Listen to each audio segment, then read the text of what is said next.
like to call the Joint City Council Planning Commission Work Session meeting to order. I would like to call on Tom Schauer, Senior Planner, to present the topic tonight. Thank you, Mayor and Councilors, and Chair Winfield and Planning Commissioners. I'm going to share our slide screen here in just a moment. Yes, please.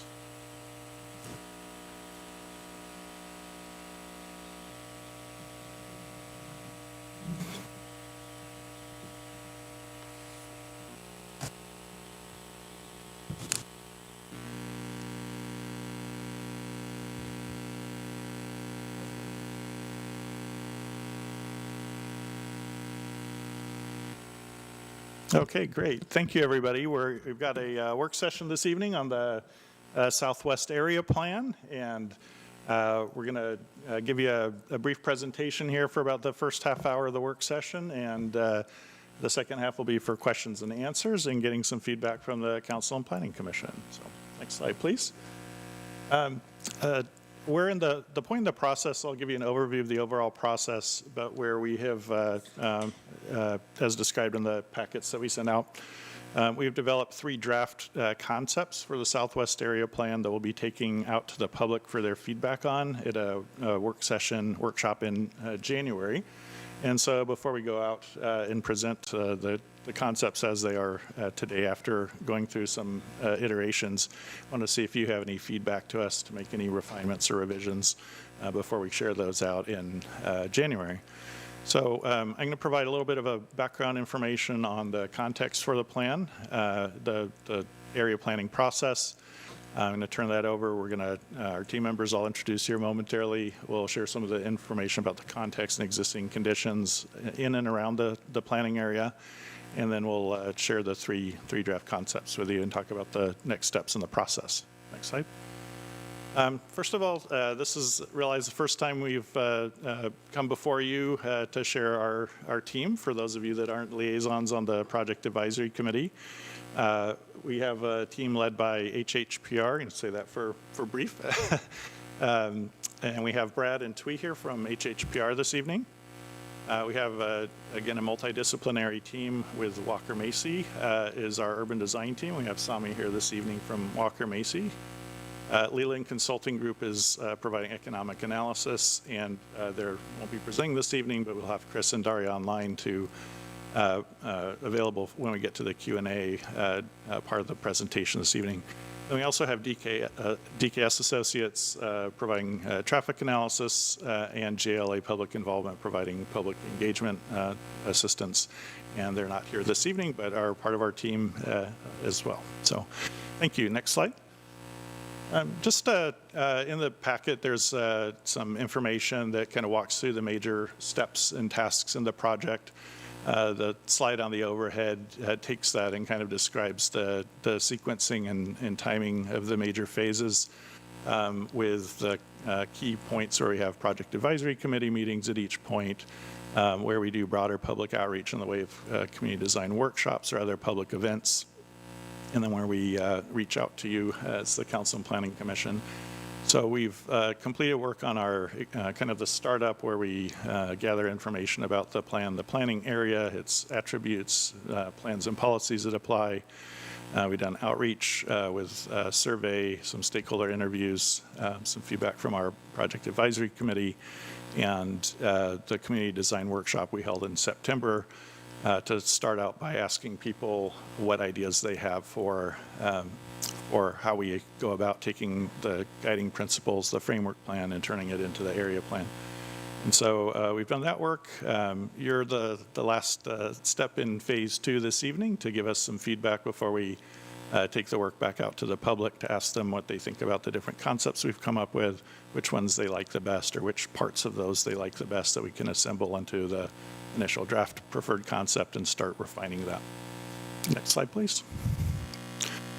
So we're going to probably dig into the weeds a little bit on some of this stuff momentarily before we get into the concepts. And just want to kind of, as the big picture reminder, what is this work all about? And why are we doing it? And just a reminder that this is all about guiding Mcminnville's next great neighborhoods and determining with the community engagement, what that means for Mcminnville and what's unique about it for Mcminnville. So just want to frame that before we dig into the weeds and details. Next. Oh, sorry, is that better? Oh, I can hear it's much better. Sorry about that. Thank you. All right, so first of all, I'm going to give a brief overview of the what guides this work and why we're doing it and how it fits in with the work the city's already done in the planning framework. Next. So again, back in, and by the way, I neglected to introduce David Bernicker, planning manager here. He's behind us as well, so sorry about that, David. Back in 2020, with the adoption of the urban growth boundary expansion and the growth management plan, all of the land that was added into the urban growth boundary, we established a new sort of three-step process for how the planning for those areas occurs before they're annexed into the city and property owners seek development. So, and I'll show you an image of the framework plan momentarily, but the first step is adopting the framework plan that says, here's all the land needs we have that we need to meet within the urban growth boundary. We need to allocate those out to the different areas and make sure that those are all consistent, that we've met those needs across the different growth areas. And then take some of the guiding principles that we adopted in, talk through this in a minute, our great neighborhood principles that were adopted in 2019 that guide the work. And so there's the first step is the framework plan that was adopted. We're doing the area plans that are a higher level of detail for each of those areas that were given what's called the urban holding designation. And that just means we have more than one land use that needs to be accommodated in a different area. So rather than trying to put zoning or plan designations for that large area, we want to make sure that those plans reflect the great neighborhood principles and the development pattern that's best for Mcminnville. So that's where we are now. This is the second area plan. We did the Foxridge Road area plan initially. This one is our second one and incorporates two of the sub areas that were originally going to be done separately as part of the same area plan. And then this area plan, once adopted, when a property owner within this area comes in and requests to annex into the city and develop, they need to prepare a master plan that shows how their piece of the puzzle fits in the community's vision as expressed in the area plan. So we're meeting our land needs and that the pattern is consistent with the vision. Next slide. So again, in 2019, the Great Neighborhood Principles were adopted that address complete neighborhoods. One of the core components of taking all of these elements and putting them together is sometimes referred to in the comprehensive plan as the traditional neighborhood model, and that is largely talking about having at the core of a neighborhood what we call the neighborhood activity centers, which is just the way land uses are organized in a kind of the center of the neighborhood to have walkable neighborhood commercial types of uses that are friendly places where people can gather, where they can meet their needs within a short distance and get there walking, biking, taking transit, or taking a vehicle, so they have options and that they can achieve those close to home and in a way that feels like it builds community. So we'll talk a lot about the Great Neighborhood Principles and how those are embodied in and relate to the planning. Next slide, please. So this is the framework plan as it was originally adopted. It's undergone a couple amendments, or one that's in process now, to reflect updates to the parks plan and the land use efficiency measures. So the area that's outlined in black includes the southwest area. It includes the area described in the framework plan as the Redmond Hill Road area as well. And those are two areas that are kind of separated by a little piece, L-shaped piece of city limits that kind of jogs down between the two areas. This area also includes the section of land that runs between Old Sheridan Road and Highway 18 down at the bottom right of the area. So to give you a sense of scale and context, this is almost right at 1 square mile when you put all those areas together. It's about a square mile is about 640 acres, and we're right about 640, 650 acres. To give you a perspective, that's about Mcminnville's current city limits is about 10 square miles, so this is about a tenth of that. And it's a little bit bigger than, say, the city of Dayton, and maybe 2 Amities, I think, is what we determine in terms of land area. So if you have that sort of as a perspective of the area that we're looking at. So The area, again, it's kind of irregularly shaped, so if you kind of go from the farthest end of Redmond Hill Road to the tip down there on Highway 18, it's about 2 miles across there. So. And the framework plan, as you can see, has sort of the higher level bubble diagram of the different land use components that are to be addressed in the framework plan to reflect those great neighborhood principles that we just discussed. But it's a very high level, so the area plan takes it down to a more property specific type of plan. Next slide, please. I mentioned earlier that the framework plan allocates all the different land uses that are needed to the different areas. So as we look at what's to be accommodated within here, there's a certain amount of land use that's in the adopted comprehensive plan and the framework plan in terms of the amount of neighborhood commercial, higher density residential, parks and greenways, and then sites for future school needs, and then essentially the balance of the majority of the area would need to average about 5.7 dwelling units per acre, which we'll share a little bit more what that might look like. That's on average, so if you have a little bit higher density and lower density in different areas, that's what it would average out to. And then as we go through this, we also look at other plans and policies that guide this work, including things like the newly adopted Parks, Recreation, Open Space Plan identifies parks, levels of service, and things like capital projects for future greenways. So next slide, please. So I'm going to turn it over to Brad now. He's going to talk about the context of the surrounding area as well as the, some of the existing conditions within the area. Thanks, Tom.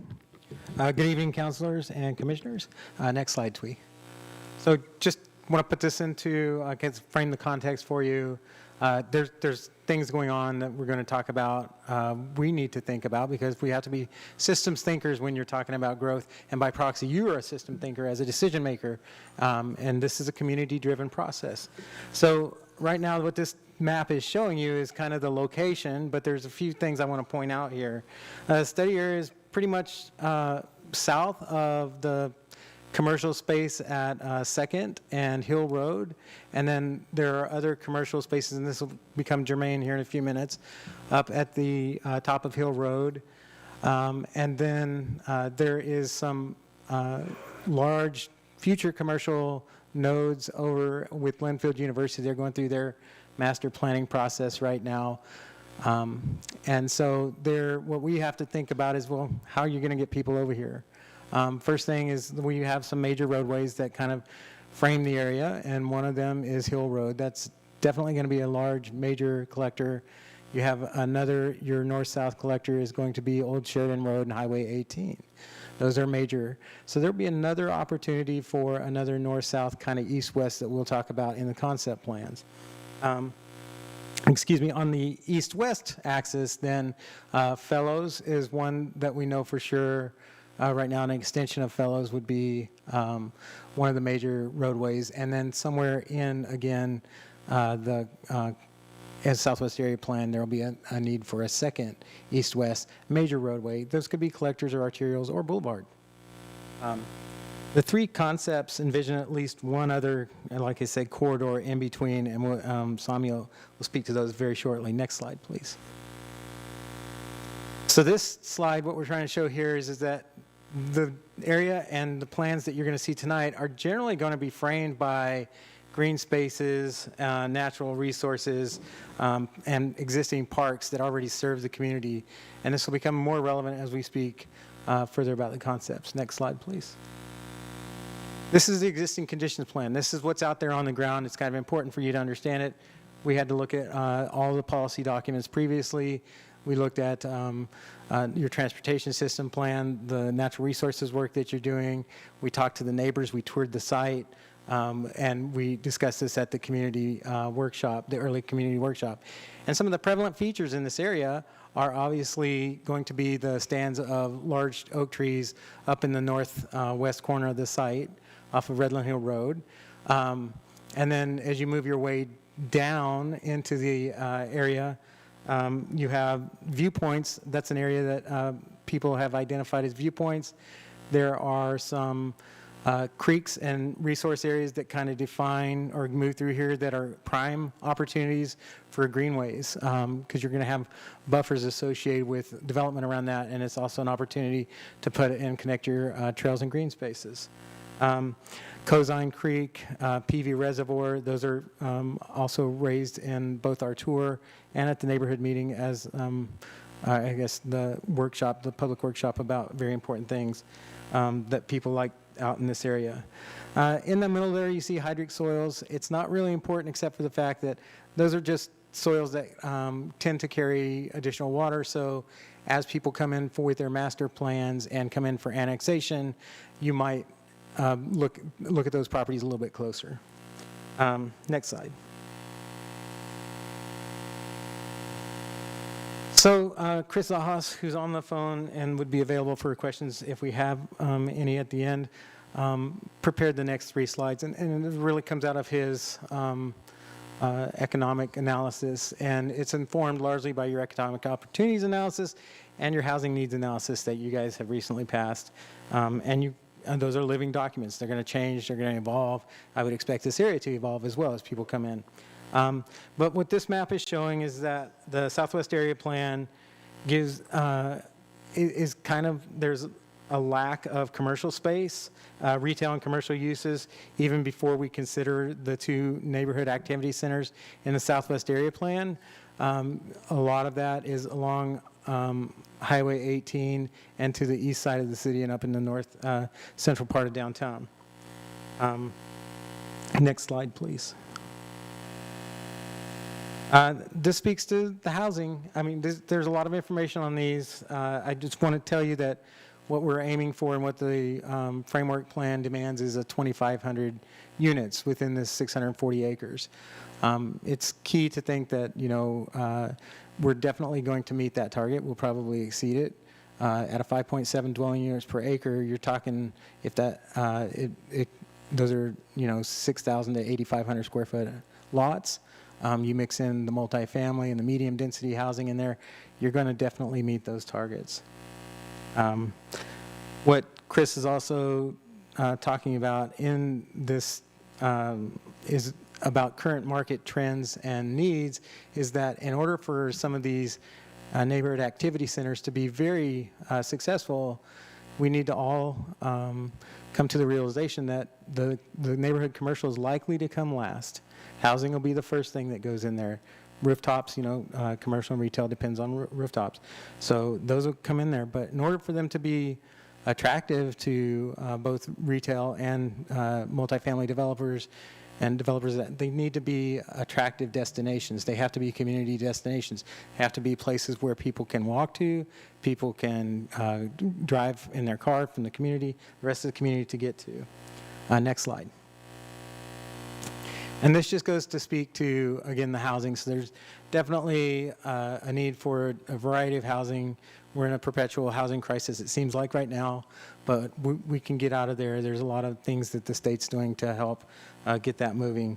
The residential capacity in this area needs to be, again, with the framework plan, about 2,500 units.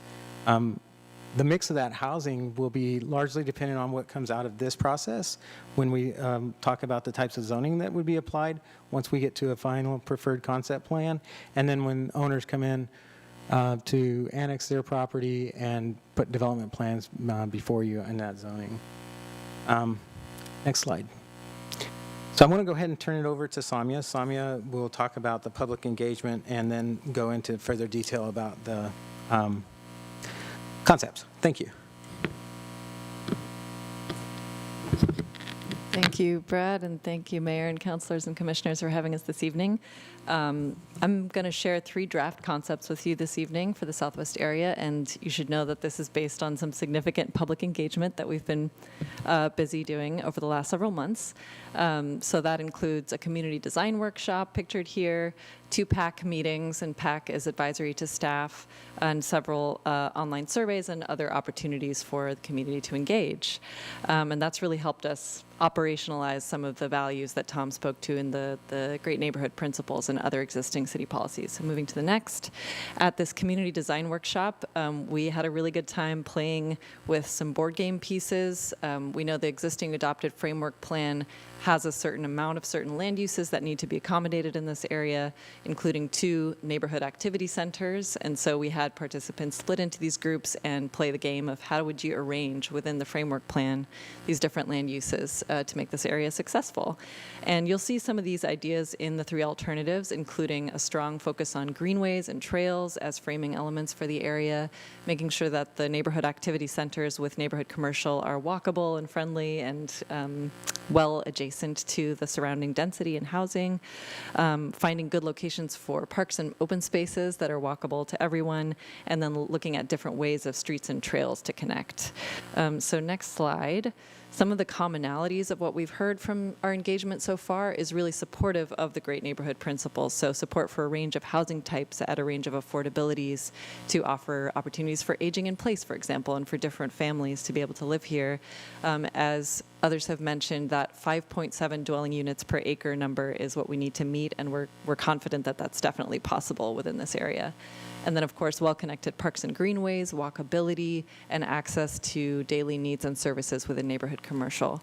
I also want to mention that in addition to support for some of these ideas, we are tracking some common concerns, particularly around wanting to be sensitive to the rural edge and the agricultural working lands on the other side of this area, as well as traffic and connectivity and making sure that traffic is dispersed through a connected network of streets, and offering opportunities for public views.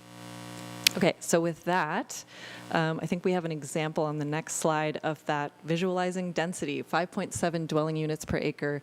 That's what this looks like, and these are examples from here in Mcminnville as well as elsewhere in the region. But as we mentioned, we're looking for a mix of housing types to achieve that overall density. So we'll see more dense than this, we'll see less dense than this, and it'll all come together to create what we need. Okay, with that, let's go to the 3 concepts. So we've developed 3 draft concepts for your input tonight. These represent different ways of arranging the same elements on the site, and we tried to create 3 really different options so that we can recombine ideas from them to create what will ultimately be the preferred alternative. Tonight, we're not going to try to pick one or go toward a preferred alternative, but we do want to get your feedback on what we want to present in these alternatives to the public. So let's start with the first one. The first concept could be called the central destinations concept. The main idea here is that all of our density and activity is really focused around the Hill Road corridor. And to give you sort of a graphic understanding of this big idea diagram, the red areas are indicating neighborhood commercial, so those neighborhood activity centers. The orange is generally higher density. The green is obviously parks and open spaces, and then those dashed gray lines are indicating primary street connections to the existing city grid. Not all of the street connections, but the primary ones. So it's important to know there will be a grid of local streets that come off of those primary connections as well. So moving to the next slide, when we look at that in a little bit more detail, each of the alternatives has sort of a land use component to it. So in this alternative, the Northern Neighborhood Activity Center, and maybe I'll just use my pointer here. The Northern Neighborhood Activity Center, it could be a little bit larger. It could accommodate something like a grocery. It could have a Main Street sort of environment that comes off of a main collector road instead of the commercial being on both sides of a street, but still offering that walkability. In this option, the neighborhood park is located up at the north in an area where there's some great access to views, and that was an idea that came out of our community design workshop. We then see a lot of density surrounding that neighborhood commercial to support it. Central to the area, we have the community park located along Hill Road next to an environmental learning center, or not environmental, excuse me, early learning center, which is basically a school site. We're going to understand more about what that entails, but having those 2 public amenities in close proximity to each other could be really beneficial. And then at the Southern Neighborhood Activity Center, we have more of a small neighborhood scale Main Street environment with commercial on both sides of a street and facing that neighborhood park. So this option really focuses on having all those destinations central to the area.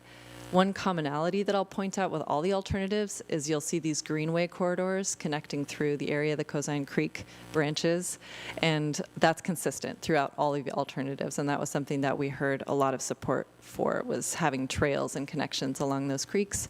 Some of them are existing today, others are sort of envisioned as restored creek corridors, so what you see isn't what's on the ground today, but what's proposed.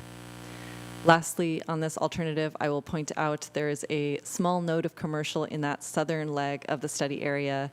That is an area that is kind of sandwiched between some larger roads and the highway. In the community design workshop, folks were interested in maybe testing an alternative that puts some commercial down there. Okay, and then for each alternative, we want to make sure that we're thinking about the parks and walkability to parks. So for this alternative, you can see these large dashed circles around the proposed park sites and the existing park sites in the neighborhood, because what we're really trying to do is ensure that everyone's generally within a half-mile walk of a park. And as Tom mentioned, the study area is a little bit irregularly shaped, and with the 2 planned parks in this area, geographically doesn't quite cover the perfect circle of the half-mile walk. But we think in all these alternatives, we're doing a pretty good job of covering everybody with access to parks. In this alternative, the southern area is a little less served, just given how disconnected it is from the main component of the site. Okay, and then a couple of examples of the ideas in this concept. Higher density residential around those parks, like the neighborhood park with some views. Again, Hill Road being that primary street and having some density that kind of orients toward that street. When we have a larger neighborhood activity center, can we still create a retail sort of main street, even if that needs to be perpendicular from that primary street?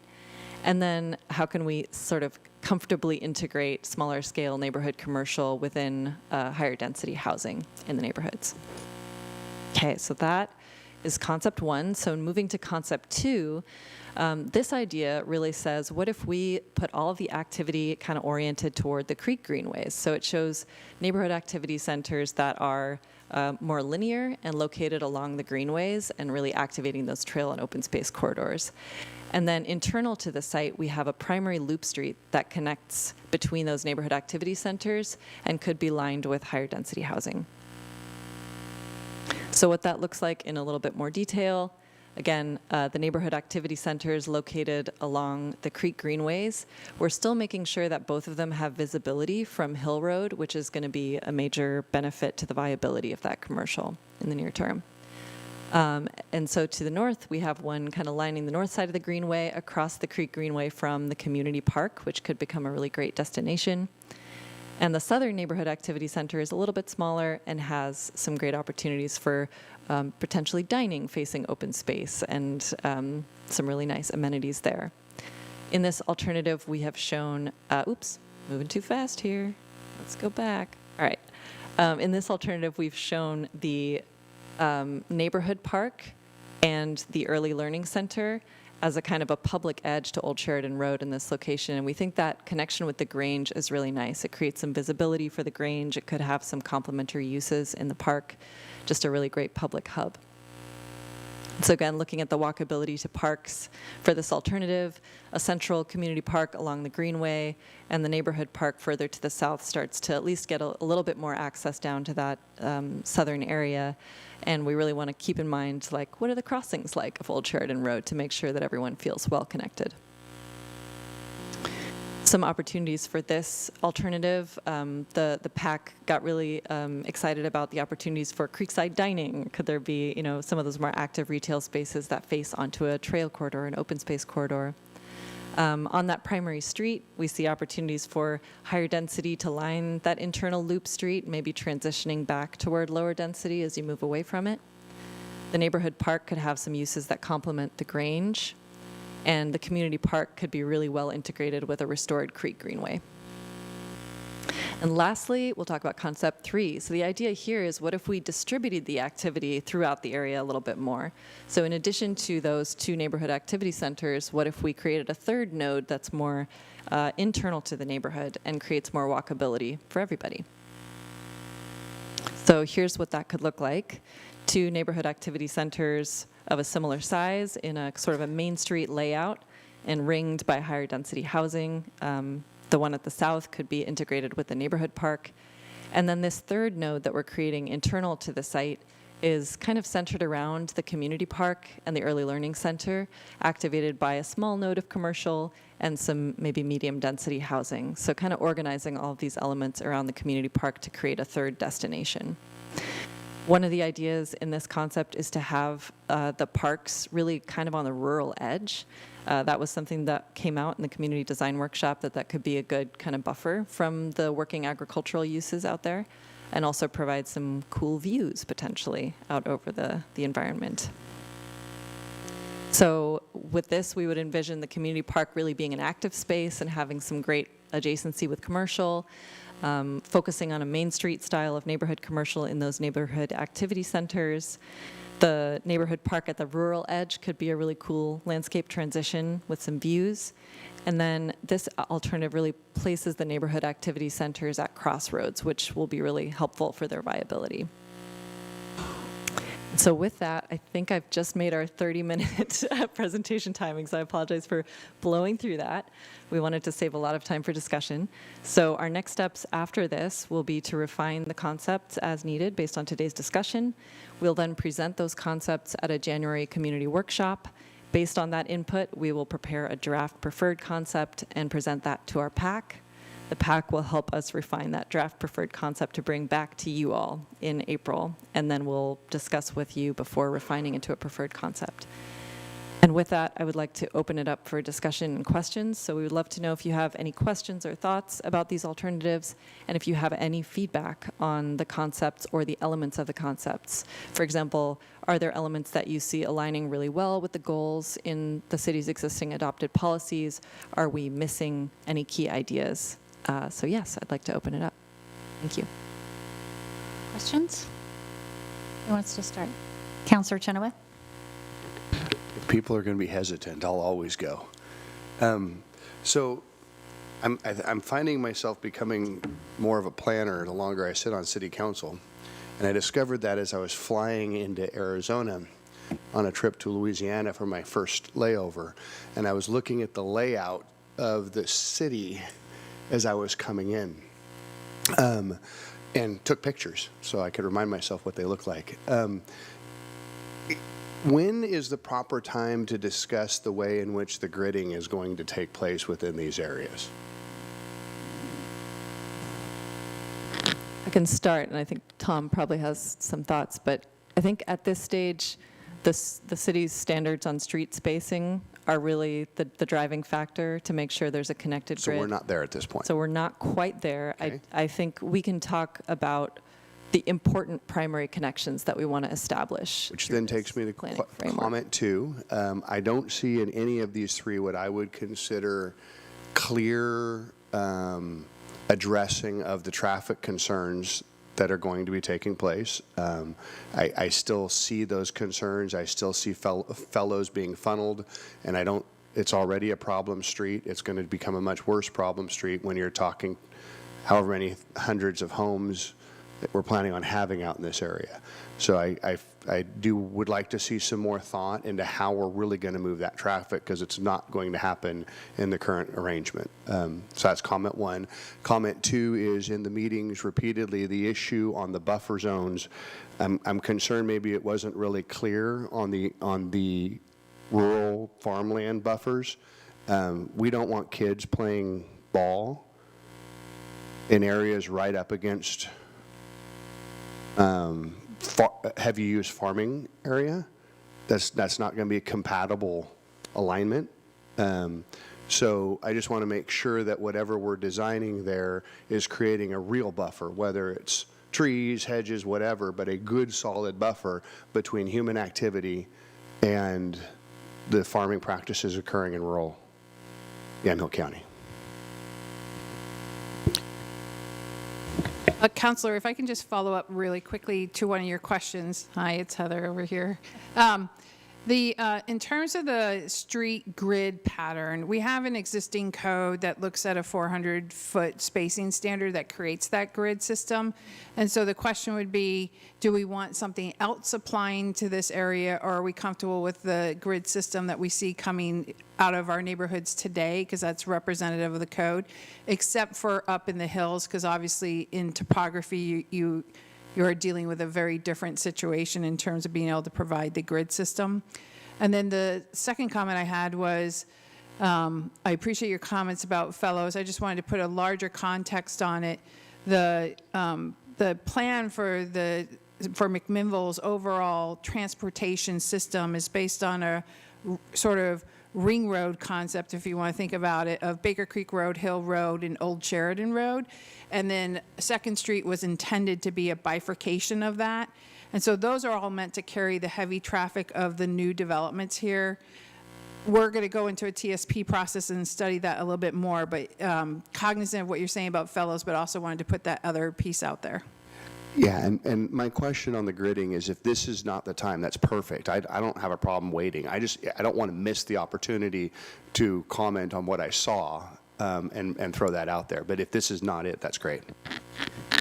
Could I add to that? A couple things, like out of this plan, I mean, if it's a community, like you can still meet that 400-foot spacing, but you can talk about a different treatment for fellows on say the west side of Hill Road, if Hill Road is, the intervening, and that's the one that captures it. And then to Heather's point, most of, the flatter areas will tend to have that grid structure that you see with local streets, but up on the hillier places and places where there's those large stands of trees, you're likely to get more curvilinear, and we talked about that at the last PAC meeting. And then ultimately, because you have PV reservoir in the creek that's associated with Cozine Creek as a tributary, there will be limitations to how many crossings you'll get of those creeks through federal permitting. And so we have to, look at advantages to dispersing as much as we can, because a distributed, well-traffic pattern system will make it feel less congested for a lot of people. So, I mean, we definitely heard that at the latest PAC, and I think that, we hear that. DKS will get involved as we get closer to a more preferred concept, and they'll provide some more insight on that grid system and what it looks like. Thank you. Yes, Commissioner Whitfield? Yeah.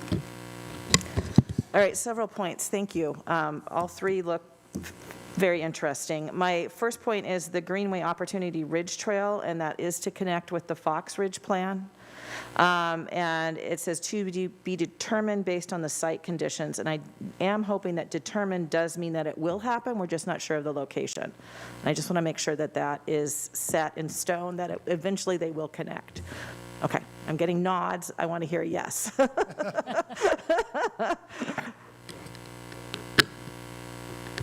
would just note that the Ridge Trail is a project in the Parks Plan. As with any system, there are places where it's a separate greenway, and some areas where it may not be separated and maybe along sidewalks are part of it. So with as you get up into that area, there are areas where we have the improved development where that alignment may not be able to be separated with inside the urban growth boundary. But the idea is to try to connect them, continuing the greenway and the ability to walk. Okay. Okay. And then the second point that I have grave concerns about is the leg or the southwest boundary. I call it a thumb, or however you all wish to define it. I remember when we put in the apartments, I think it was last year previous time I was on the Planning Commission, is when we put in those apartments off of Old Sheridan Road. And the concern at that time is the walkability. And that road, Old Sheridan Road, does not have sidewalks. We ended up putting in that funny little bridge that you guys get to use. And my concern, there's twofold. One is walkability. And if we're going to put in housing along that, maybe somehow put paths or something in the middle of that leg or that thumb, just to create safety corridor. We've got the two, we've already said tonight that the Old Sheridan Road and Highway 18 are main corridors. They're traffic corridors. And I only anticipate that both of those are going to get increasingly busier. And so the concern is for walkability or transportation for either bikes or walking. And the second is, I know you put R1 housing in there. According to our Oregon law, that means it also can be multi-use housing. And we just had a huge kerfuffle down off of 18 by the hospital of putting in apartments next to 18, where there again is no walkability. And I anticipate that that may happen again with that area. And I feel very uncomfortable setting aside that area of land to put in additional housing, even though I'm always for housing. This to me is just, again, it's a really strange piece of land. And if we are trying to plan for the future, not just the next 20 years with the UGB, I'm assuming that our next UGB is going to continue to be southwest of that area. And having a little neighborhood just kind of isolated by two main arterials is really not conducive to livability. And I've got grave concerns about that. And so I'm hoping we can either look at that as an additional commercial space and have it match what's already along Highway 18 and just try to find some housing somewhere else, because it just does not seem adaptable to that. And those are my concerns. And if we have to do that, then we need to be creative and come up with some way of putting in a corridor within that thumb or that leg for people to walk or to cycle. Just my thoughts. Much appreciated. That's a tough Yeah. area. It is a very tough area. I live in that little pocket neighborhood which is at the very bottom of the current thumb, I guess. And I had made that as a note with it not being walkable, but more importantly, right at that Mitchell on Old Sheridan, I have big concerns about putting in commercial across from that, because there's a school bus stop.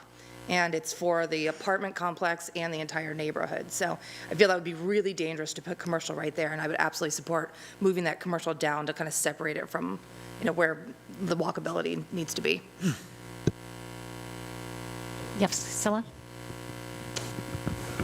Thanks for this presentation. I like seeing all the different options presented. I think they each have big pluses and some minuses, but mostly I have a question that regarding the hydric soil portion that was mentioned briefly and referenced. And when I look at where on the map that you pointed out the hydric soil, and I look at each of these three potential concepts, it's all housing. I mean, I guess number 3 has a park there and some commercial as well. And when I think about that area, it is just one soggy mess, pretty much all the time. And I am in no way a planner or an engineer, but it seems like it might be hard to build on that. And it seems kind of strange to zone it for housing. Actually, I think housing is probably a more preferred use, unless you're going to keep it as agriculture. Maybe open space might be the prime use for that. But as I mentioned in the presentation, that's just an indicator. That doesn't necessarily mean that that's all wetlands. That's just, so if you look at a soil survey for Yamhill County, it's going to show that those soils are more hydric, meaning that they meet one of 3 things that it takes to make a wetland in Oregon. And it's just an indicator to us to be paying attention to it, as well as the city in the future. But housing tends to be one of those things, like if we put lower density housing or something, then there's not as many impacts as, say, a commercial or multifamily. But a lot of that depends on when somebody comes in. They're going to have to do further study on that property. And you, as a decision maker, deciding whether or not to bring them in, annex them based on their master plan, will have input and be able to look at information like that closer. Thanks. Councilor Peralta? Thank you, Mayor. So I really appreciate the work that has gone into this and the intention. I did have a couple of questions. The first question is for Heather. The density in this region that's being contemplated is 5.6 per acre. What's our city's goal for density per acre? So for this area, that is the goal for density per acre. As you heard from the team, we're assuming we're going to achieve higher than that based on where housing goals are going today, both in the state and here locally. But that is the policy goal. Do we have a citywide overall population density per acre goal? Yeah, and it's based on that from our housing needs analysis that we did back in 2020, which looks backwards at trends for how to predict forward trends for density. And so what is the citywide number, do you know? I think it's very close to that. Do you remember, Tom? I think the 5.7 was citywide, exclusive of like the high-density R5 designation, so those are independent of that. And the remainder, I think the way it's written for the framework plan in general is averaging 5.7 dwellings per acre, and then for the southwest area, it talks about outside of the higher density core, the balance of the neighborhood activity center would both be averaging 5.7, and then the balance of the area also averaging 5.7. When you look at Redmond Hill Road area, as you get further west and you start getting up into some of the topography and terrain there, we'd contemplate that would be at the lower end of the average density, and that some of those other areas that are flatter would be higher, but averaging that out. So, and I appreciate that, and I know we've passed these all through a public process. I guess my question is, do we think that we are hitting a density, and maybe this is something that can't be changed, I'm sure it is, but are we hitting a density that's going to really provide long-term relief for people in terms of housing affordability in the community? Yeah, so it comes from the housing needs analysis, which is projecting that 20-year forecast. We also know the population forecast is probably higher, that we built it on is probably higher than what, we're going to see trend going into the future, because we're seeing that go down.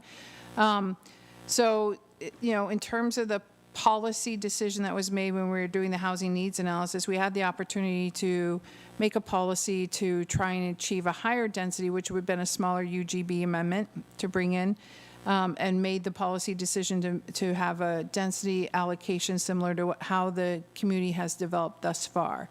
Now, does it mean that this area has to develop at that lower, if we want to do a higher density of development, in this area by planning it in the area plan, we can certainly achieve more, right? And the area plans are going to help inform some of our utility plans as well. So if you look at the Fox Ridge Road area, the policy decision that came out of that was to have more acreage and medium and higher density housing than what we had originally planned to meet that mark.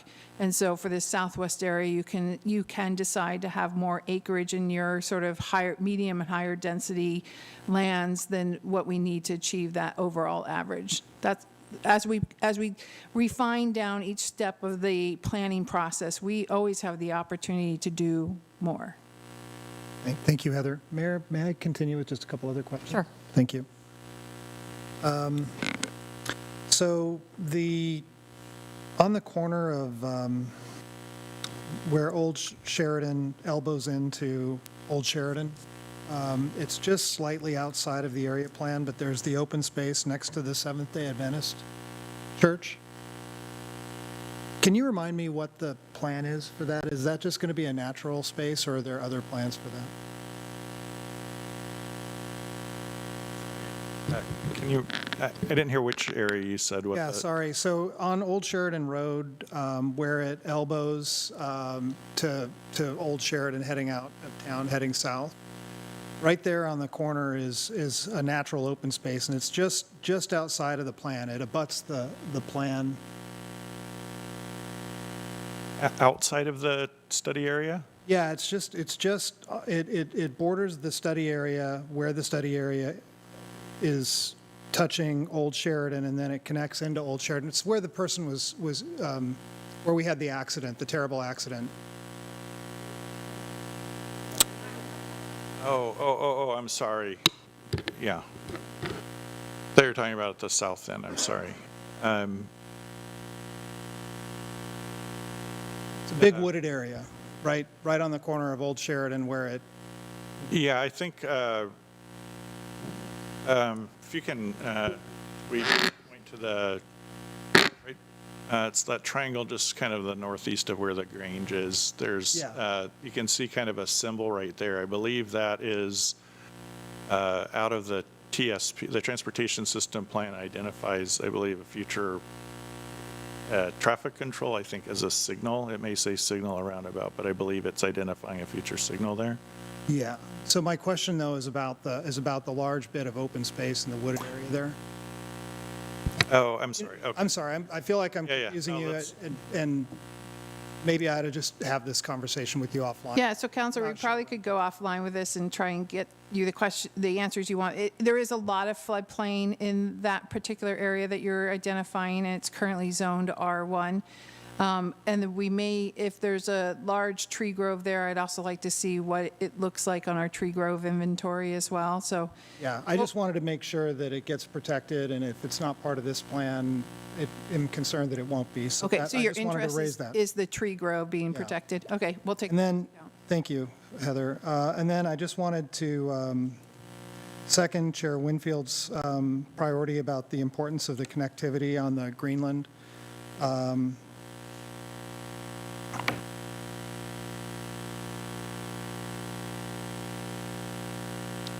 The other comment that I had is that it seems to me that Peavine is going to have, even though it's also not quite in the area plan, it sort of borders it. And it seems to me that that's going to have a much bigger role as this area gets built out. I feel like, to Councilor Chenoweth's point, the reliance on Fellows as an arterial collector is pretty optimistic, given how dense the traffic is there already. So I'd be concerned about that. And then I do agree with the comments that were made about Chair Winfield's comments as well, about the idea of moving the commercial space further south so we don't isolate the residents in that area as a little island with no services. Those are all my comments. Thank you. Commissioner? A couple of comments that were raised with the PAC. I know we had some concerns around the economic feasibility of, putting two neighborhood activity centers out in that area. And can somebody speak to the analyses that were done economically, given the three different concepts when we range from 2 to 3, basically, in terms of commercial areas? I just, maybe I'll start with what is in our adopted planning document. So the needs analysis, the economic opportunities analysis, well,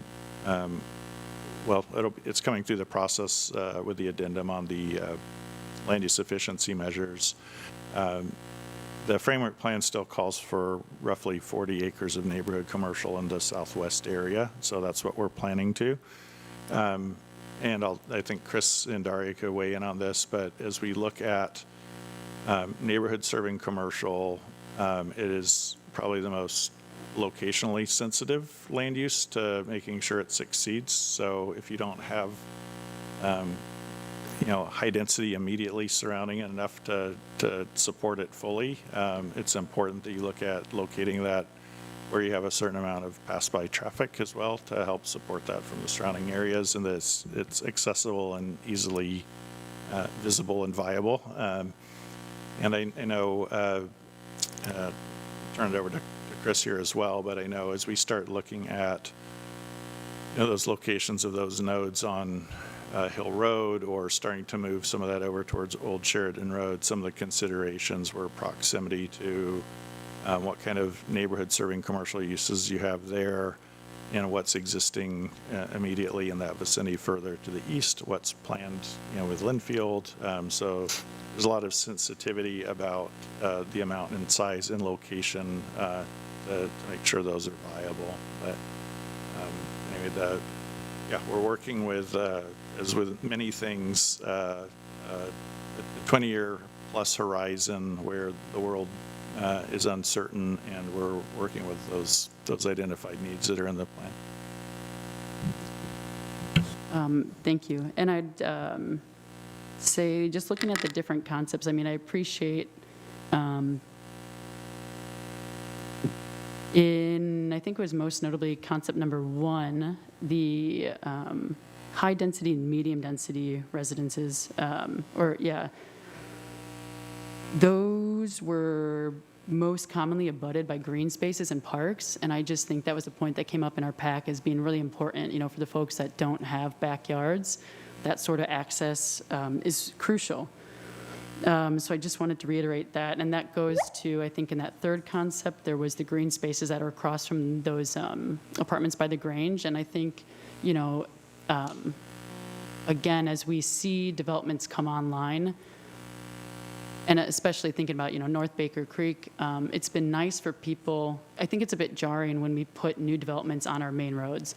So I appreciated concept 3 and 1 for having green spaces across from heavily trafficked areas or areas that are already across from places where people live. I think it makes it more welcoming to the people that already live there. And I think, in what was it, concept 2, there was 67 total acres of MDR, and I think that was, probably 30 acres or so more than either other concept. And I think, why not? If we're thinking the UGB will continue to expand to the southwest, or if we think that we can connect those areas, why not? And not to dismiss Commissioner Winfield's comments earlier, connectivity is important, but if we can do that, I'd say why not? I think just for the sake of housing variety, I know a lot of people are living with roommates in a house, right, in a single family home, and so I just really worry about more low density planning. But yeah, I think just to quickly reflect on the work that we're showed here today, I think the visuals are super helpful and did a really good job of putting comments from the PAC over the past couple meetings onto paper. So thank you. Councillor Cunningham? Yeah, I'll go real quick. Honestly, number 2 spoke to me the best. It feels very organic to me. I don't know why that stuck out. Maybe it's just because of the loop that's to it. I agree with all of the comments about connectivity, and I think we do need to look at the southwestern portion of this southwestern area as the natural growth for the community. So I do believe that Vine has the most likelihood to being a major arterial connector that will actually be probably the major one out there eventually. With that being said, the other parts that I did appreciate, I think having the commercial centers being more interior, I like a little bit better. I've got some questions about the really tiny one in 3. Is it a doggy wash? There's not a lot that can happen there. And then, of course, when I talk about commercial, all I want to keep driving home is please make sure there's back of houses, that it's not all storefront going on the green space, and there's no place for people to actually do the dirty work of commercial. And then the only question that I think I would have is that if it's possible to give us a live example that you think best fits, like 1, 2, and 3 of areas that we can look at. I drove the area today to just kind of familiarize myself. It helps when I can drive to other areas to see, when I talk about no back of the house, I think of the Beaverton West Side neighborhood, where it's mostly high density stuff, and literally it's all store frontage and nothing. It's just parking on the back side of it. So if we could get some recommendations from you all as to an area that we could actually look at and say, okay, that most resembles 1, 2, and 3, that would be exceptionally helpful. Counselor, can you tell me where you're talking about Beaverton? Are you talking about? I think it's called Beaverton West Side. Trying to think what exactly it is. Is it down by the is it down south of Barrows Road, in between Barrows and Schultz? Let me connect. I'll figure it out. But it's more of a true plan development. It's not necessarily what we're talking about in this one, but it is the most biggest example of what I've seen of the new style construction to kind of make sure that it doesn't look like a building faces every single side, which means that there, when you have a restaurant, you have people sitting out back taking their smoke break. Well, they're standing right next to the place where people walk up to go to their houses. So that's some of that, but I know that's a design thing down the way. So I don't want to get bogged down in that. Thanks. It is 7 o'clock, so do you need anything more from us? Or if we didn't get to speak, we could submit information to you? Are you good? Thank you all so much. Yeah, if you have any additional questions or comments for us, please let us know. We'll start working on taking your input and starting to work on refinements for what we'll present out in January. So thank you so Great. much. Thank you, Tom. Thank you, everyone. Tom, would you like the comments to go directly to you? Great, thank you.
We'll get started in just a few minutes. We need to get organized.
Recording in progress.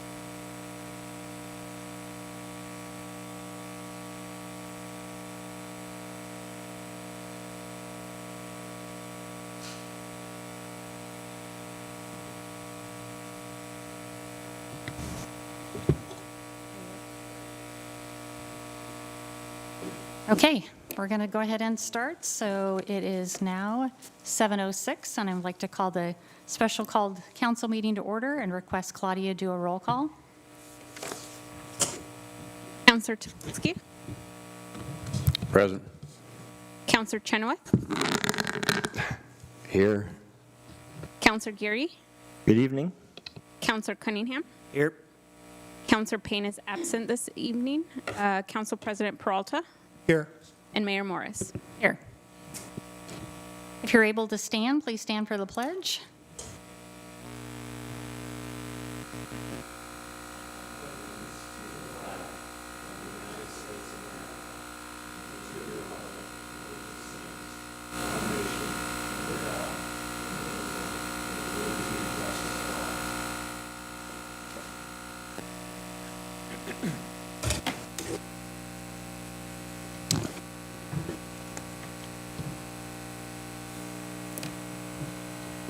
Now it's time for public comments. Any interested audience members are invited to provide comments, and any comment provided that requires some type of follow-up will be assigned to a staff member.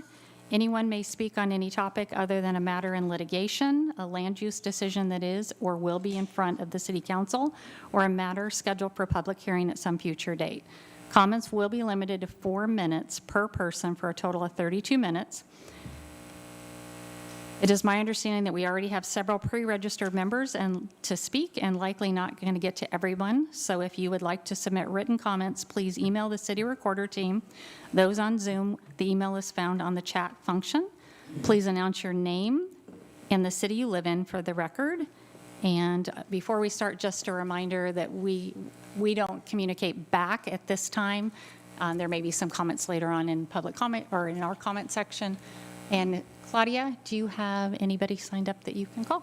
Yes. First, we'll start with Todd Butterfield on Zoom. Can you hear me? Yes. I can't seem to activate my camera. I apologize. I don't know what happened there. It's okay. So do I say my name, my address, or just the city? Just your name and the city. All right, Todd Butterfield, Mcminnville, Oregon. Good evening, and may the joy of the holidays be fully yours. Councilors and Ms. Mayor, thank you for your volunteer commitment to Mcminnville now and in our future. I want to communicate my thanks to the city for the ever joyful expressions of Christmas all over town. From the bold expressions on telephone poles lining 99W to the unique flair down 3rd Street, themed in white with snowflakes and vibrant businesses, to the amazing tree decorations in City Park, I believe they help our town to feel unified by the common expressions that are associated with the season. People identify with different colors for different reasons. Who hasn't noticed and appreciated the distinct lights on most city buildings? I've seen green and blue adorning our beautiful library, blue and white on the police station, red and white with a star on the fire station, blue for the aquatic center, curiously nothing at the community center, and then multicolor for the planning department, City Hall, and the Civic Hall. Hope I didn't miss anybody. You know, beyond the noise and the buying of gifts, which Those things are fun and rewarding in themselves because we're thinking of others when we buy and hoping for some kind of family-style gatherings. Those are the concept of spreading love, hope, and peace. Christmas focuses on a singular time in history where the Western world has for nearly 2,000 years counted backwards from creation to the birth of Jesus, or BC, before Christ's birth, and AD, or Anno Domini, the year of our Lord. And that's why this is the year 2025. More on that later. I love the variety of colors on our city buildings. Let's reflect on them. Traditionally, red represents the blood of Jesus Christ, sacrifice, love, and warmth, also linked to holly berries and the robes of bishops and Santa Claus. Green symbolizes eternal life, hope, and the enduring nature of evergreen plants like holly, ivy, and Christmas trees, which were used in ancient winter solstice celebrations to signify that spring would return. White represents purity, peace, innocence, and the light of Christ, connected to snow, angels, communion wafers, and the holiness of the Christmas celebration. Blue, associated with the Virgin Mary, the sky, heaven, also historically used in medieval art due to the high cost of blue dye. Who knew all this? It's pretty cool. Anyway, I think it's wise how each Mcminnville department is distinct in its lighting this season. And each has its own responsibilities, just as each city, county, state, and the federal government has its own realm of responsibility, which may happen to overlap a bit at times, but we don't typically expect one department to officially interfere with the other. For example, would the library staff and leadership be justified in writing a letter to, or speaking directly to, our police department about where and when they should cite people for traffic violations? Does that make sense? No, they wouldn't do that. It doesn't make sense. They each stay in their own lane, specializing in what they do so they can do it well. I think the birth, life, death, and resurrection of Christmas's Jesus supersedes a lot of conflicts we see out there. He said, "Blessed are the peacemakers." Likely, Jesus' life contributes to conflicts as well. It's true. This is about good versus evil, after all. Who defines good and evil? In faith, I believe the definitions come from the most popular book in the world when taken in its entirety, not cherry-picking favored verses. It is the Bible. And thank you for your time. Thank you. Claudia? Next, we have Michael Quillen. Welcome.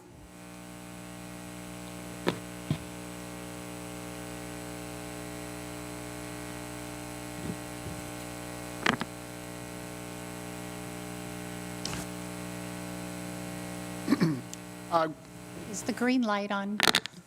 It is on. Perfect. Can you hear me now? Yeah. Okay. Good evening, Mayor and City Council members. Thank you for the opportunity to speak tonight.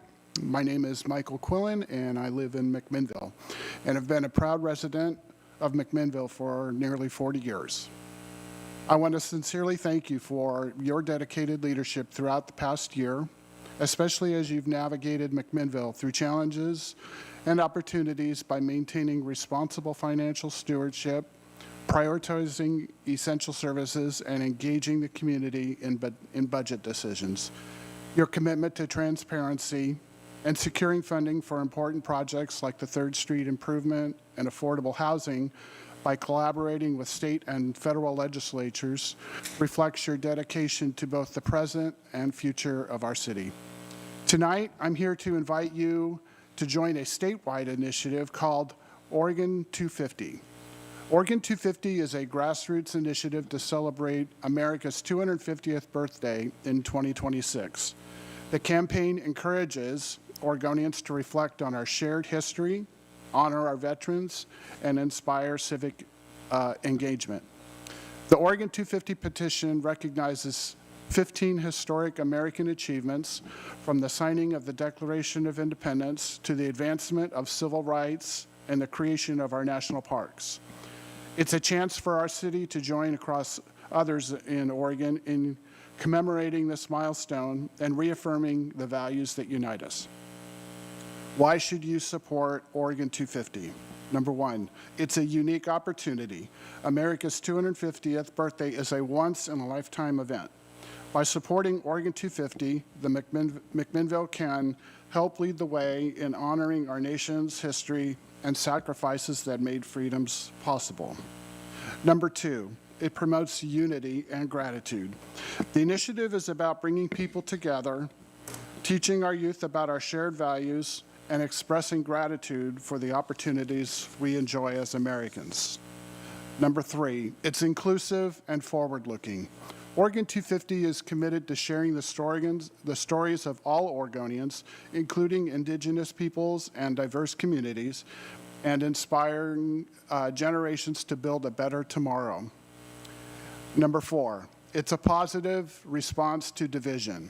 At a time when our history and heroes have sometimes been targets of division, Oregon 250 offers a way to honor the best of our past and look forward together.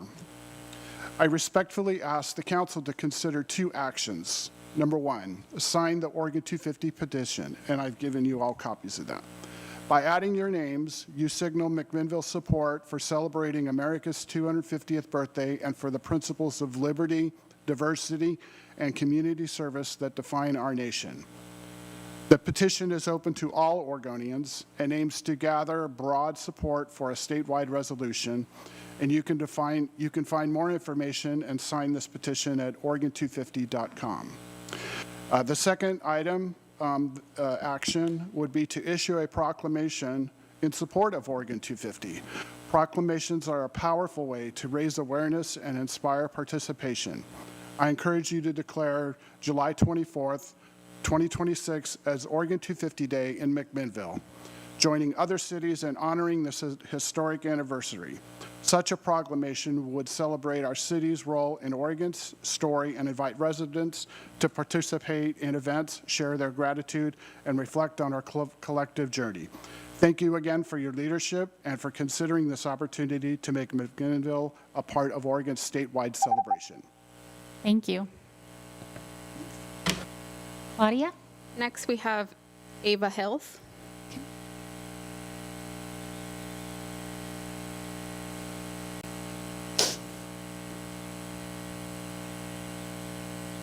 Good evening.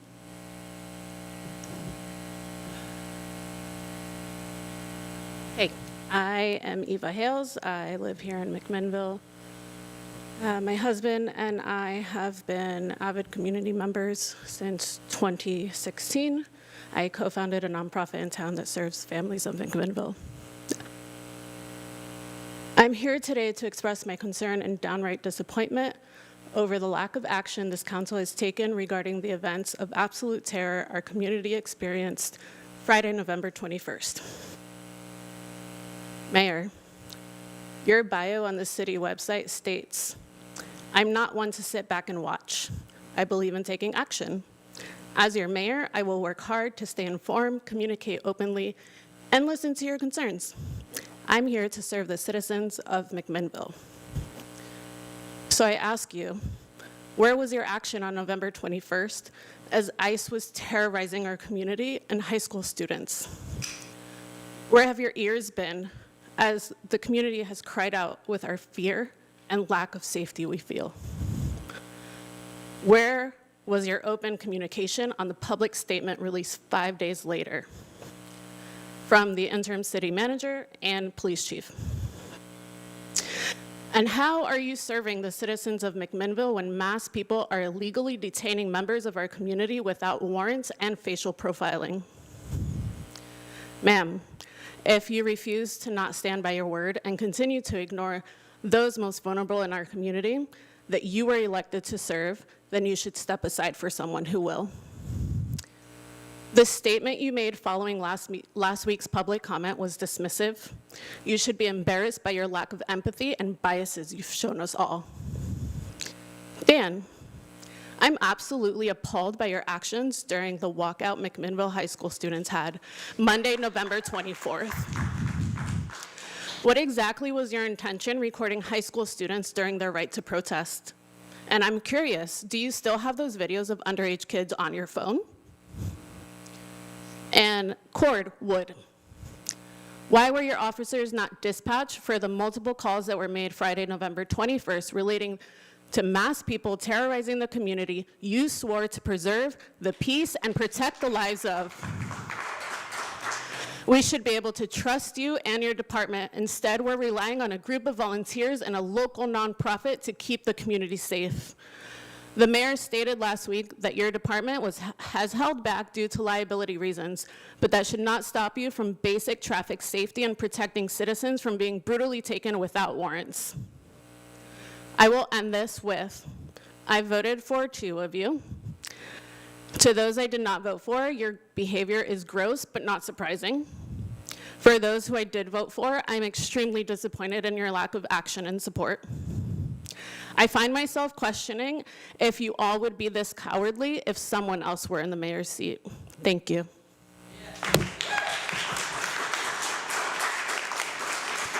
Claudia? Next, we have Allison Larkin.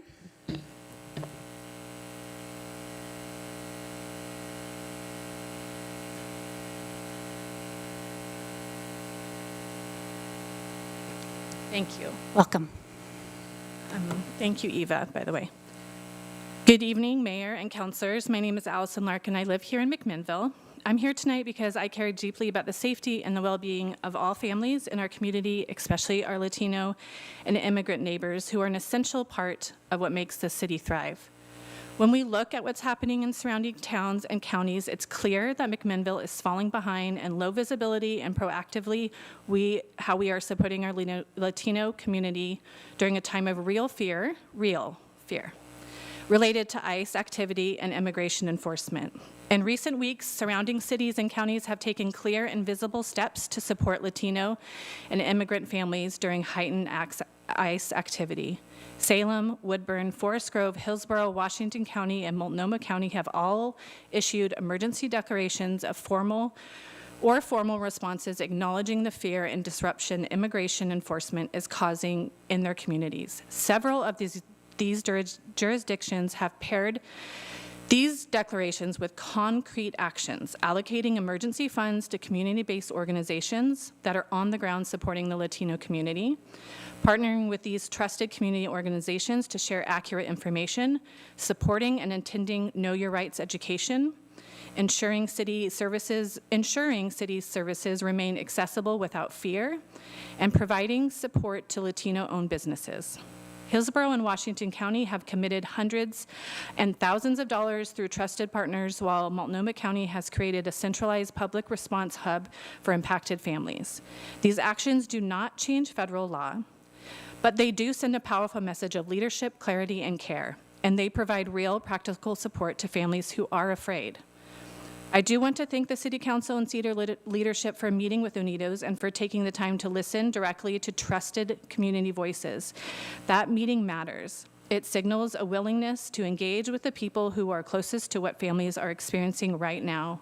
I strongly encourage that collaboration does continue, not as a one-time conversation, but as an ongoing partnership, because community-based organizations like Unidos are essential bridges between city government and families who may otherwise feel unheard or unsafe coming forward. As you have heard here in Mcminnville, many Latino families are scared. I saw that fear with my own eyes, and I saw what was happening on 21st with my own eyes. It's not pretend, it is real. I hear it directly through my work in the community. Parents are afraid to drive, people are avoiding public spaces, families are asking whether they should attend school events, medical appointments, or go grocery shopping. That fear doesn't make our city safer. It makes it quieter, it makes it more isolated and more vulnerable. When people are afraid to interact with local systems, everyone loses. Businesses lose workers and customers, schools lose parent engagement, emergency services become harder to access, and the social fabric of our town weakens. I'm asking the council to look at what surrounding towns have done and to consider taking stronger, more explicit action here in Mcminnville.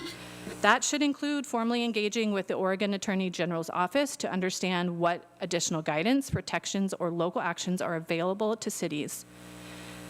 That includes partnerships and communication with community-based organizations like Unidos and visible leadership that says you belong here and this city sees you.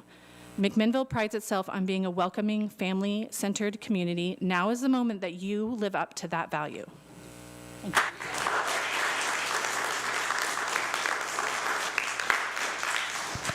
Claudia? Next, we have Perla Mendoza Morfin.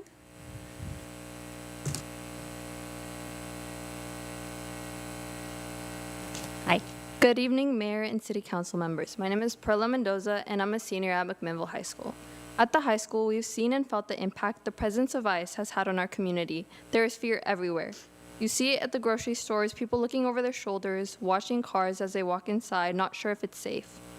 These are not glances of caution, they're glances of fear. And this fear affects people regardless of whether they're documented or not, as seen in Vasquez Perdomo versus Nome. That same fear was present inside our own schools. As we all know by now, a high school student was detained by ICE on November 21st. That afternoon, the entire building's energy shifted. Students were crying. The air was heavy with anxiety and tension. Later that day, I was helping clean up the Dia de Muertos decorations after school. A student walked into a teacher's room, broke down crying, and hugged her. She was terrified for her mom, who had to drive back home after work. I was able to connect her with the right resources and the right people to make sure her mom returned safely, but a 15-year-old should not have to live with that level of fear. Our students and community members are under immense stress. And I don't see just emotional harm, I see the physical harm. Toxic stress on our developing bodies. Students are already under pressure from school, work, and life. They should not also have to carry the fear for their family's safety. For us students soon to be entering final season, that already pushes students to their limits. This stress, in addition to the students' fear for their safety of their friends, families, and community members, is overwhelming and unbearable. While I understand the city cannot necessarily stop the future presence of ICE, you can declare a state of emergency for increased funding, support for our community, and work with Unidos to disseminate information. Declaring a state of emergency would be more than a policy, it would be a message that McMinnville stands with its immigrant community, a message we will not ignore, we will not overlook fear when we have the power and time to address it, a message that our city chooses safety, compassion, and humanity. Thank you for your time. Thank you.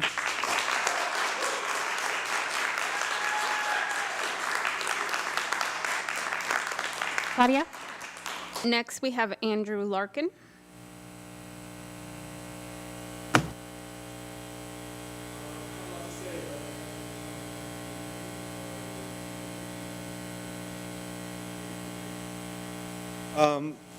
My name's Andrew. I live in McMinnville, Andrew Larkin. We've shared emails, a handful of you. I appreciate your time then. I appreciate your time now. I prepared some remarks, but I'm just here to really support a lot of what's already been said. Truthfully, the actions taken by the city are disappointing at best. I want to say dangerous and irresponsible at worst. There's real fear in your community. People's lives are changing in ways that can never return. A lot of these are the kids that we serve.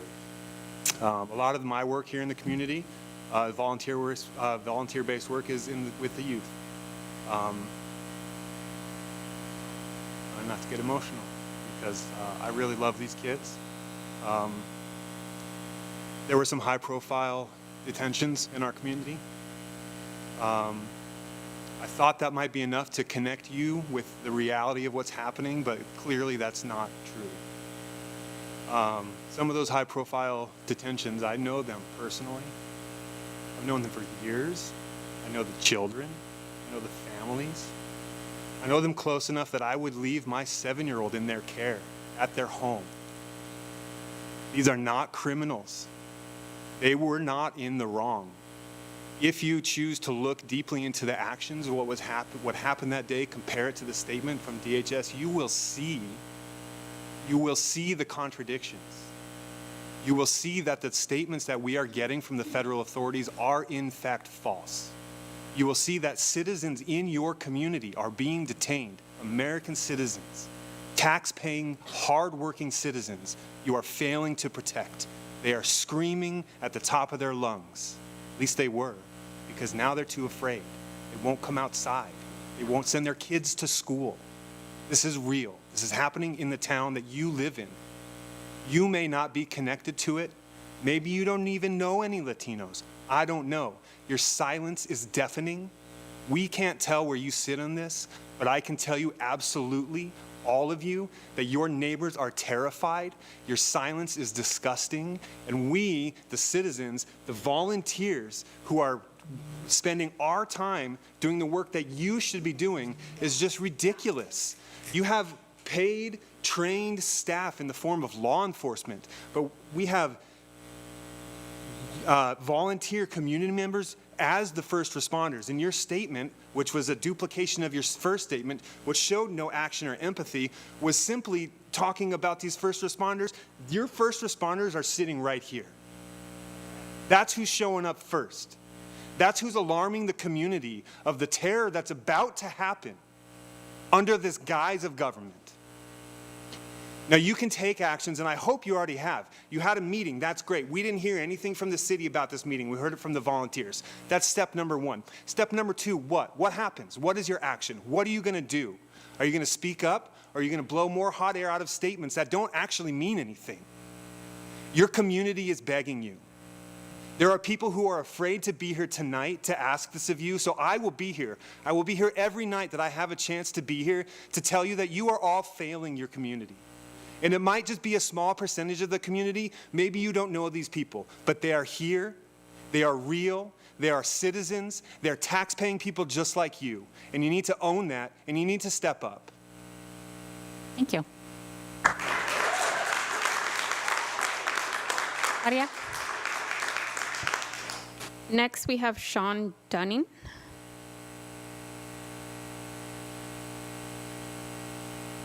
Sean? Lauren Sinclair.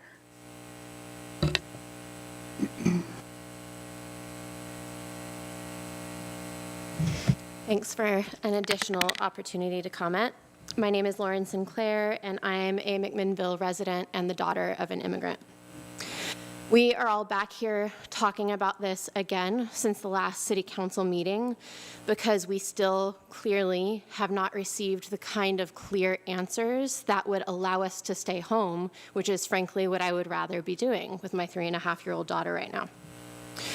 What we're looking for in terms of clear, detailed answers is how law enforcement will respond in situations when someone is being apprehended under unclear and potentially dangerous situations. We understand where law enforcement cannot interfere. But specifically, when individuals are confronted by unmarked vehicles, plain-clothed, unidentified officers, weapons are drawn, there's no visible or verifiable way for any of us to confirm who these individuals are.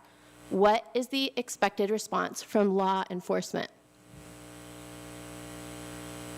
If a community member here calls 911, reporting that someone is being detained at gunpoint by unidentified individuals, we get what happens if there's ice on the vest.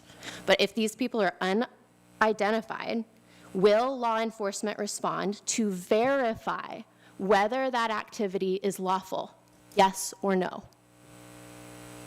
Or is the mere suspicion that this might be ICE enough to let it go? For law enforcement to decline a response to that 911 call? We understand and acknowledge that local law enforcement is not supposed to assist or get involved in immigration enforcement. That is not our question, and that's why we're still here. You can clear this up. What is being questioned is whether law enforcement will assist the public they serve when there's reasonable concern. I find all of these concerns to be very reasonable. For public safety, check. Potential impersonation, unlawful activity, or when we have no way ourselves, the volunteers who are doing the work, of confirming if what we are witnessing is legitimate or legal. This is not about opposition. It's about public safety, accountability, and the right of the community to know what protections exist. Tonight is the 4th night of Hanukkah, which I celebrate to honor my family members, some who survived, and 24 who died in detainment. They all endured racial profiling like ICE inflicts on our community today. Not different. As my grandmother still reminds me every week on our weekly FaceTime. But we set the menorah in our window every night, a light against the darkness, to remind the world that we are still here and that every minority has a right to exist even in the face of oppression, no matter what the government, the majority government is. During Hanukkah, we are reminded to do mitzvahs, which are good deeds, for our community, the greater good. And when my 3.5-year-old daughter asks where I'm going on evenings like this, I can tell her my mitzvah is to stand with those in our community who are in danger, just as some might or could have done for my family during World War II. My daughter, who bears the middle name of my grandmother's aunt, lost in the concentration camps of Nazi Germany, is learning that I have to speak to our city's government to beg for more support, more empathy, more vocalization, more action, that you all wait to act while people are disappeared. That's what we called it then, and that's what we call it now. Like our family before, may their memories be a blessing.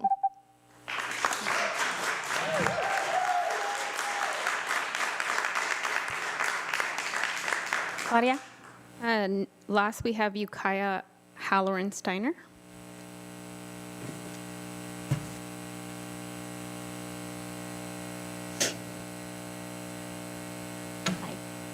Good evening. My name is Ukiah Halloran Steiner.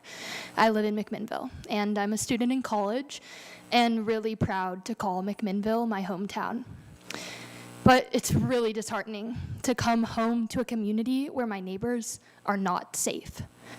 And I see the role of leaders as protecting the rights of their constituents and to use their roles and their power as leaders to the fullest extent possible. And this includes protecting people's basic human rights. We've seen that an increase in ICE detentions and this fear that is emanating through our entire community is really limiting and targeting people's basic human rights. People's basic human rights are on the line when they are detained. I consider access to food, water, healthcare, legal representation, and communication with their families basic human rights. And these rights are frequently being detained or denied in federal custody. And to see a lack of explicit action from the city of Mcminnville in light of these violent attacks on our neighbors is deeply concerning and deeply saddening to me. And so I'm here, standing with my neighbors, to ask you to take a more active stand to protect our community and take a more active stance against the attacks on our immigrant neighbors. Thank you. Thank you. You done? Is that it? Okay, that's the end of public comment. Thank you, everyone, for speaking.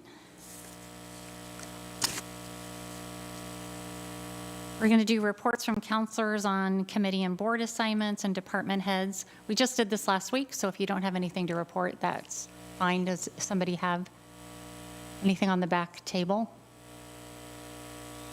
David Leitenberg, do you have anything? You guys don't count. Sorry. Okay, we're going to start. I'm going to start with Zach. Nothing to report. All right, Dan? Yeah, thank you. The YCOM Executive Board met yesterday. The Stay. Zach, you need to.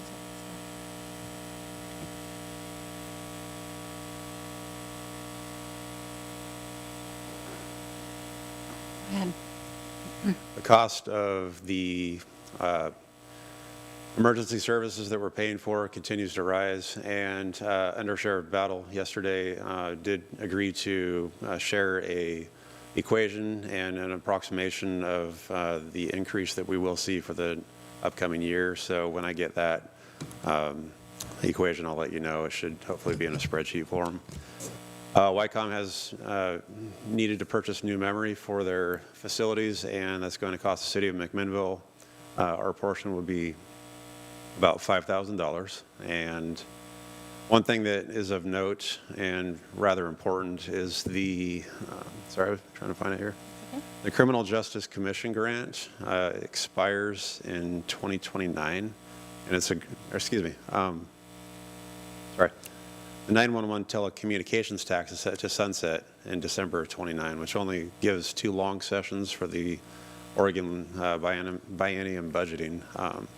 If this tax is reduced or sunsets, then the only other funding option will be to increase dues on the users. There's 16 agencies using this in our area, and at $890,000 spread over 16 agencies, that would be $56,000 per agency annually. So I think it's wise to continue to try to get some lobbying in that area so that we can continue to have the 911 telecommunication tax, which we have today.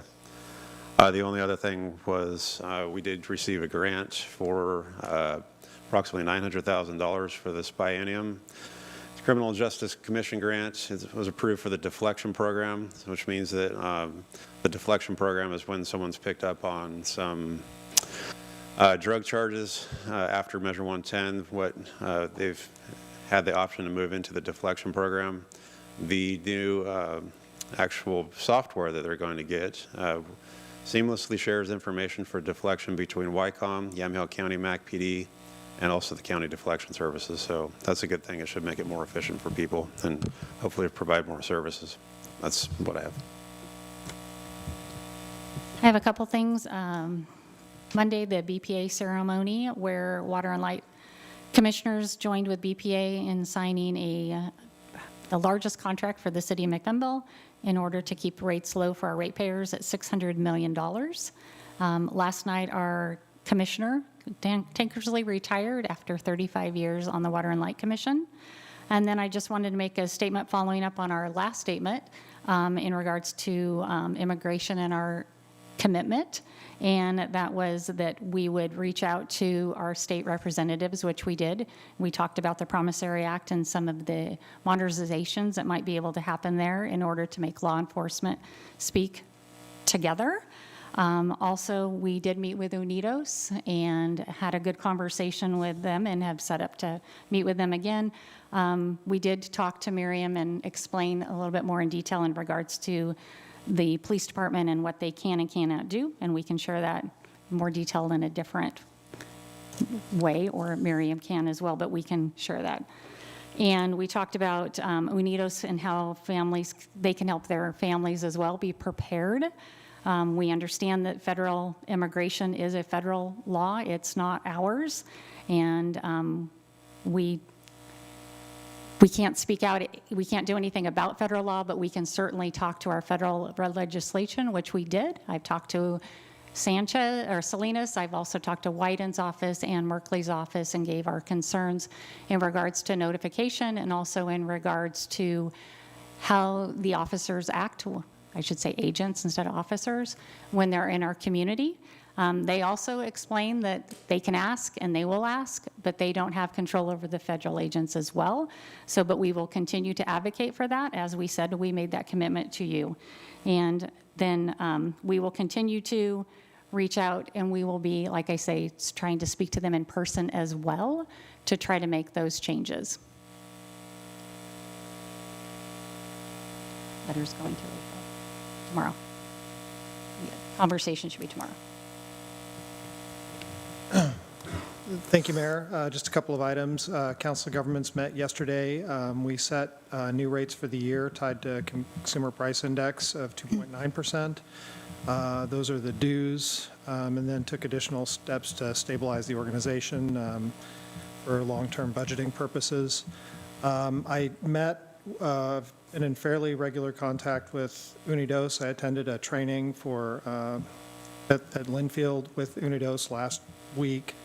And have been meeting with local businesses to talk about impacts on their staff and customers. I also wanted to say, the mayor didn't mention it, but the city has sent a letter to the Attorney General requesting more clarification on, tomorrow, there's a discussion happening, and there'll be a letter going to the Attorney General within the next few days. I would just say I'll be available after this meeting to speak with anybody who would like to speak with me directly. I hear the frustration in the room. It's not our policy on City Council to respond to people in these meetings right after the comments, and things oftentimes take longer than people think they should in terms of trying to move through processes and make sure that we move through them legally. So at least personally, I hear the frustration, and I thank all of you for coming out. I'm always glad to hear people, even if you're frustrated with us, to share those opinions. So thank you for coming out, to everybody who came out. Councillor Chenoweth? I have nothing to report. Councillor Cunningham? Yeah, we had the severe rent burden meeting on Wednesday right after City Council at the Stratus Village meeting place. And that was great for several different reasons. We did have some decent participation and some decent input from folks. We also had I believe 12 people on Zoom, and we also had our partner agencies that were there so that people could have direct contact with those partner agencies to get them the help or for them to understand how to help, I guess. So following that, on Thursday, we had the second of the month Historic Landmarks Committee meeting to continue to go over the demolition of a historic resource and how we will be editing that ordinance. One of the things on a follow-up, just to give a little bit more context to my statements of last week about the overall economic state of our community, we are seeing more vacancies throughout town than we've probably seen in quite some time, specifically 3rd Street, that's known for rarely having a vacancy on it, is just had 3 for quite some time, but just this weekend, Restaurant Aveline closed, and I was also informed the very next day that the Vadnais Chocolates is also going to be liquidating and moving out as well. And just to give, again, a little bit more context, what we've seen in recent months. And some of this, people have moved. Some of this, I think, will actually get a replacement business. But Willamette Winery Space, Mary Artist, 3rd Street Pizza, Patton Valley Tasting Room, Joanne Fabrics, Rite Aid, which will be filled hopefully, Rena Center, Sherry's, Goodwill, Bowling Alley, Schrock Accounting, a space available in North Plaza, Ruby's Plaza, a space next to the Wing Stop, the old dry cleaners on Baker, our old Chamber of Commerce building, behind TNT Nails, the Vine Church, and then the 2 spaces that I just referred to. So the overall economic state continues to be a little tough out there, but we are seeing certain things move in. I, too, met with Miriam this week at Unidos, and I really want to thank her for bringing me into the space and giving me a more clear understanding of what her organization does and all of the good work that they are currently doing and will be continuing to do so. She and I talked a myriad of different things, some of that being the difficulties of the situation that we're in, and there's 2 things that I want to state for the community that are here that I would like you all to consider when you're making requests of us. One, immigration lives in a civil part of our society, and so thus there are no warrants for arrest. That does not happen in civil immigration. And the other thing that we have not talked about as much, but is supremacy, and that is where the federal agencies literally have supremacy over all of us. And I know that is very difficult to hear, but it is one of the very main reasons why we are so limited in what we can do. And hopefully through education from the city and from our working with our partner agencies, including Unidos, that I would consider a partner, we will further to bring some clarity to that, and hopefully some of the requests that we've made will do so. I know we are not supposed to directly talk about or acknowledge what has been said to us, but there's been a reason why I haven't publicly made a statement for the last 3 weeks. And that's because I thought that it would simply just be solidarity. And thoughts and prayers are just not good enough. I needed it to be an actionable item that I myself could be held accountable for. I appreciate what the city's response has been, but I do feel like we can do better.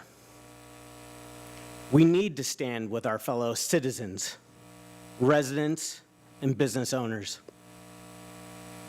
So I will entertain an emergency declaration in hopes that it will pressure the state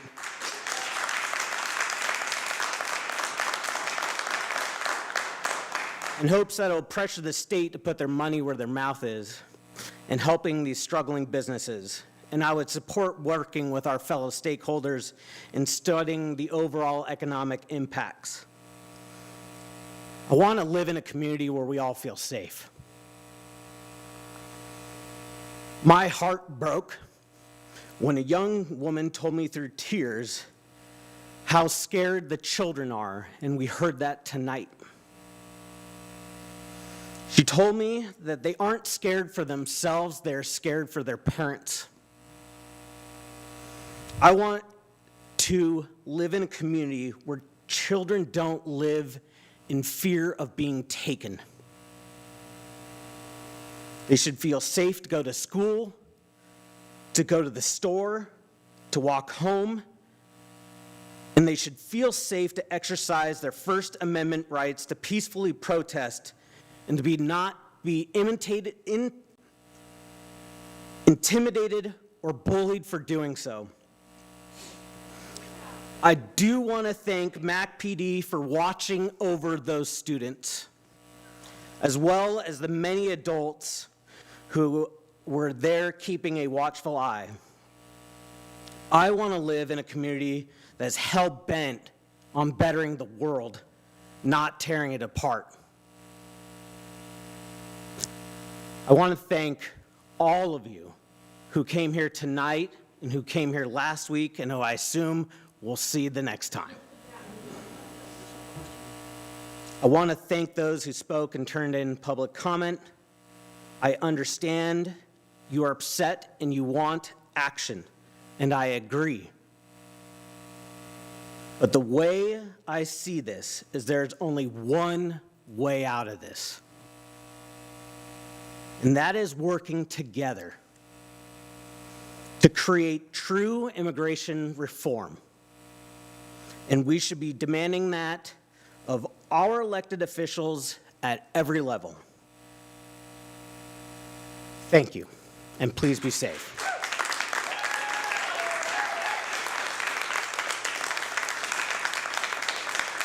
Okay. We're going to move on to the consent agenda. Consider resolution number 2025-68, a resolution appointing at-large position to the Economic Vitality Leadership Council. Does any counselor request to have this item removed from the agenda? Nope. Do I have a motion to accept? So moved. So I have a motion from Counselor Chenoweth, Second. a second from Counselor Cunningham. Any discussion? Claudia? Counselor Tukolsky. Aye. Counselor Chenoweth. Aye. Counselor Geary. Aye. Counselor Cunningham. Aye. Council President Peralta. Yes. The consent agenda has passed unanimously by a vote of 5-0. Thank you. Now we want to consider resolution number 2025-69, a resolution authorizing the city manager to enter into a settlement agreement with Whitecap with regard to the Any Door Place Navigation Center. I'd like to call on Attorney David Lightenberg to present. Thank you, Mayor. I'm actually going to pass this directly to the city manager to start this one off.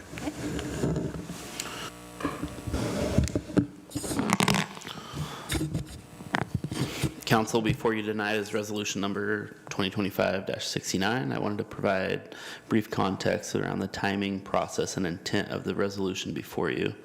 This matter has been handled under a litigation lens since the fourth quarter of 2024, with attorney-to-attorney communication being the only communication taking place when I arrived. One of my early priorities was to resolve the outstanding two-party check issue and move the greater YCAP matter towards a full closure. Since September, I've worked deliberately on a forward-looking approach focused on reducing the city's exposure to future liability and operating within the financial parameters previously provided by you guys in executive session. In terms of timing, Alexandria and I had reached a verbal agreement on this concept last month, and then it took a few weeks for our respective legal teams to align their schedules and prepare a draft agreement. That draft agreement was received late last week. Our counsel, David and Kevin, had time to review that and return it to YCAP's counsel on Monday. Late yesterday afternoon, I received confirmation from Alexandria that she had the final version and intended to sign it, which is when we amended the agenda and added this item to the agenda. Earlier today, the city received the fully executed agreement from YCAP, which is why this item appears for you tonight for action. Council is already familiar with the factual record of events, being they've been discussed at length in executive session over many, many months. Tonight's action is not intended to relitigate past claims or revisit narrative disputes. The purpose of this resolution is to formally conclude a lengthy process, allow the city to move into 2026 with this project behind us, and ensure the city is fully protected. This settlement provides indemnity to the city and no ongoing exposure beyond responding to any lawful public records requests. Finally, while this item and the R&B Rubber Development Partner MOU were both potential items to have for tonight's meeting, neither was assured, which is why you only have one of them before you. That second one will come in January. I want to thank YCAP's Executive Director, Alexandria, their Board President, Dallas Peterson, Mayor Morris, and our legal team of David and Kevin for navigating a complex and unique path towards a resolution so we can move forward past this issue into 2026. Thank you. Just to cap that off, I would like to draw your attention to the terms of the resolution. They highlight the major points of the settlement agreement. That includes payment by the city to YCAP of $98,000, assignment of city's rights against Fackler Construction for any and all issues arising from the construction of the navigation center, YCAP's agreement to defend, indemnify, and hold city harmless for any claims that may follow YCAP's claims arising from construction of the navigation center, and mutual release of all claims or potential claims between the city and YCAP regarding construction of the navigation center. Those being the main terms. If you had any questions, I'll try to answer them, or our outside counsel, Kevin Mapes, is, I believe, on the line. Yes, he is. Anybody have any questions? Councilor Chenoweth? So I have your assurance this is it. This is as close to it as we can reasonably make it. Okay. It's been a process. Any other questions? Do I have a motion to consider resolution number 2025-69? Yeah, so motion. So I have a motion from Councilor Tukulski. Do I have a second? Second. So I have a second from Councilor Peralta. Any additional discussion? Nope. All right. Claudia, can I have a poll? Councilor Tukulski? Aye. Councilor Chenoweth? As much as I hate more money going out on this, I... Counselor Geary, Aye. Counselor Cunningham, Aye. Council President Peralta. Yes. Resolution number 2025-69 passes with a vote of 5-0. Great, thank you. Now we have an ordinance. Consider the second reading of ordinance number 5165. I'd like to call on Taylor Graybell, Senior Planner, to present additional information. As the city council members might recall, the ordinance did not have unanimous support at the December 9th meeting, requiring this second reading to be conducted at a special meeting unless any member requests otherwise. I will ask David Leitenberg to read it. Is that okay? Okay. David Leitenberg to read it by title only. Thank you, Mayor. This is the second reading of ordinance number 5165, an ordinance amending Title 17 zoning of the Mcminnville Municipal Code, Chapter 17.57 landscaping, and Chapter 17.58 trees, and approving the decision, findings, and conclusionary findings for docket G 2-24.